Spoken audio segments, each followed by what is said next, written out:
श्री गणेशाय नमः। श्री विष्णवे नमः। श्री शिवाय नमः। जगज्जननी जगदम्बे दुर्गा मात नमः। पिता में सूर्यनारायण भगवान नमः।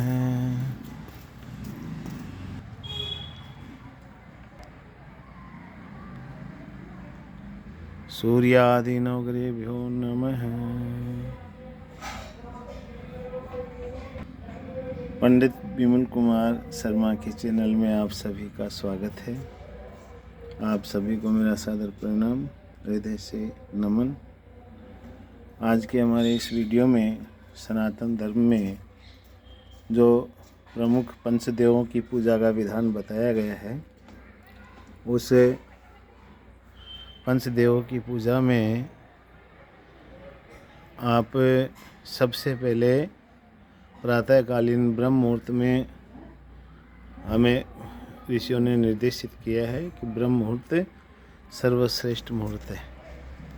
और ब्रह्म मुहूर्त में जो भी हम सेवा पूजा करते हैं, उस सेवा पूजा का बहुत ही लाभ मिलता है, आनंद मिलता है और हमारे जीवन में सभी प्रकार के मंगल हमें प्राप्त होते हैं। सर्व अरिष्ट निवर्त होते हैं। सारे जो अरिष्ट है, पाप दोष है, ये निवर्त होते हैं। पंचोपचार पूजन में हमारे संत महात्माओं ने, ऋषियों ने, मुनियों ने, शास्त्रों ने लिखा है कि सबसे पहले गणेश जी का ध्यान करना चाहिए, फिर भगवान नारायण का, फिर भगवान शिव का, और फिर माता जगत जननी जगदम्बे दुर्गा मात का, और पितामह सूर्यनारायण भगवान का। सूर्यनारायण भगवान का जो हम अपने जीवन में जो प्रकाश के प्रमुख इस सृष्टि के संचालन में सूर्य देवता, चंद्र देवता, सभी नवग्रह देवता, ये राज्य विधान परमात्मा का जो राज्य विधान है, उनके अनुसार ये कार्य परमात्मा के द्वारा संपन्न होता है। तो हमें सबसे पहले गणेश जी का स्मरण कीर्तन करना चाहिए, फिर भगवान नारायण का करना चाहिए, भगवान शिव का करना चाहिए, फिर माँ जगत जननी जगदम्बे दुर्गा माता का ध्यान करना चाहिए। सूर्यनारायण भगवान का भी ध्यान पंचोपचार पूजन में प्रमुख रूप से बताया गया है। प्रातःकालीन दिनचर्या में ब्रह्म मुहूर्त में उठ करके हमारी दिनचर्या करते हुए सूर्योदय पूर्व ही अगर हम सूर्य भगवान को अर्घ देते हैं तो अति श्रेष्ठ उत्तम माना गया है। उसके पश्चात दिनचर्या में कलयुग है, प्रातःकाल जल्दी नहीं उठा गया तो भी कोई बात नहीं, परंतु 9 बजे तक सूर्य भगवान को स्नान दिनचर्या करके अर्घ्य देना चाहिए। और अर्घ्य में मंत्र तो बड़ा है। ओम ऐ सूर्य सहस्त्रांशु तेजो राशि जगत्ते अनुकंपे मां भक्त्या गृहणार्घ्यम दिवाकरे पितामह सूर्यनारायण भगवान नमः अर्घ्यम समर्पयामि। सूर्यनारायण भगवान के पास अरुणाय नमः अर्घ्यम समर्पयामि नमः। इस प्रकार से सूर्यनारायण भगवान को जल समर्पित करना चाहिए। और सरल मंत्र इतना है, सूर्याय नमः अर्घ्यम समर्पयामि नमः। इतना कह करके भी हम सूर्य भगवान को जल समर्पित कर सकते हैं। जल में अगर गंगा जल हमारे पास है, तीर्थ जल है, तो 2 बूंद 1 चम्मच आप पहले गंगा जल को डाल लीजिए। फिर जो ताज़ा पानी आता है उसमें सूर्यनारायण भगवान को ताज़ा पानी से तांबे के लोटे में पुष्प है, अक्षत चावल है, दुर्वा है, ये मिला करके भी दे सकते हैं। और ऐसे ये नए भी है तो सीधा जल भी समर्पित कर सकते हैं। सबसे पहले सूर्यनारायण भगवान की पूजा की जाती है। और सूर्यनारायण भगवान की पूजा में हम सभी जन नित्य प्रतिदिन पूजा में सूर्यनारायण भगवान को जल समर्पित करते हैं। तो ये देवताओं, सभी देवताओं को हमारी तरफ से जल प्राप्त होता है, हमारे ऋषियों को जल प्राप्त होता है, हमारी दिवंगत आत्माएं पितरों को भी जल प्राप्त होता है। और हमारे सभी प्रकार के कलयुग के जो दोष है, पाप दोष सभी निवृत्त होते हैं। इसलिए स्नान करते ही सूर्य भगवान को जल समर्पित करना चाहिए।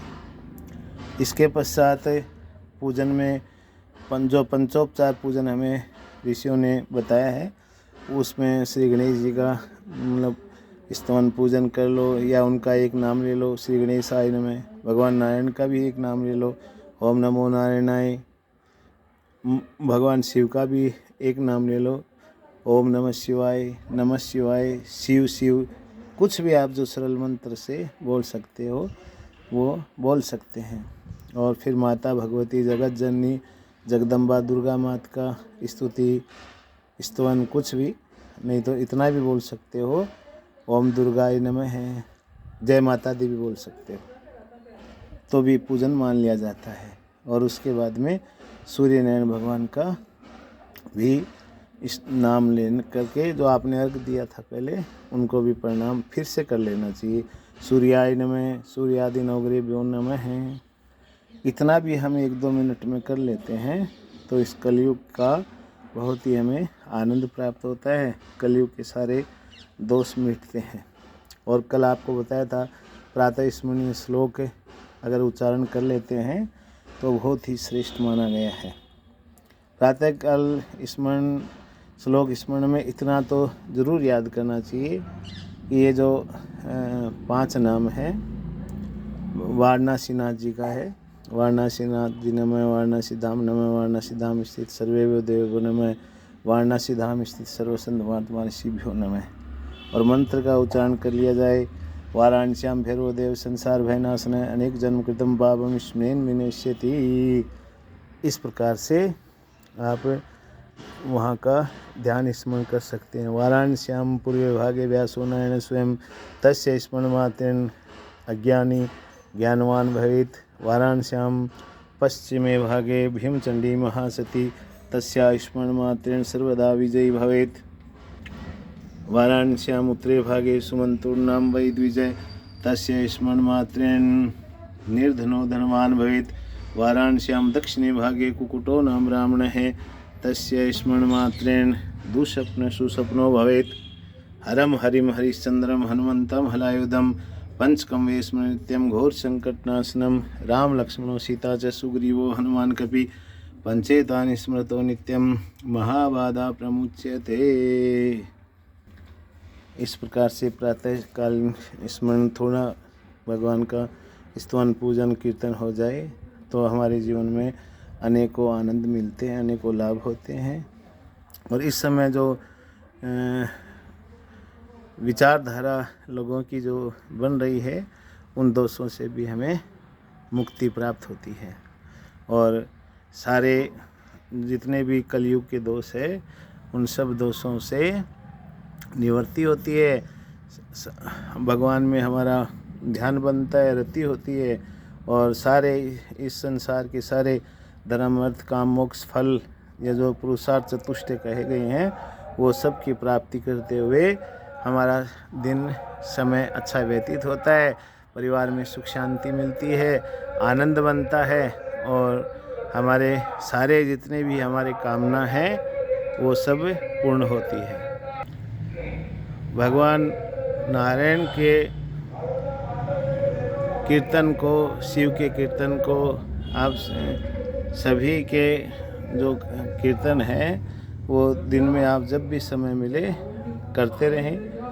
अपना जीवन सानंद बनाने के लिए परमात्मा स्वरूप भगवान का स्तवन पूजन प्रतिदिन करना चाहिए। ये हमारा धर्म है और सनातन धर्म में सभी ने ऋषियों ने लाखों करोड़ों वर्षों से सभी जनों को निवेदन किया है कि ये कार्य प्रतिदिन होना चाहिए।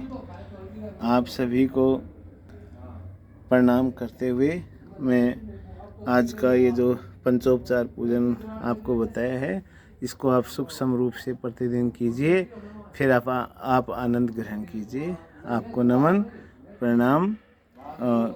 अपने सनातन धर्म के सभी जनों को, ऋषियों को मेरा कोटि सा प्रणाम। जय श्री राम।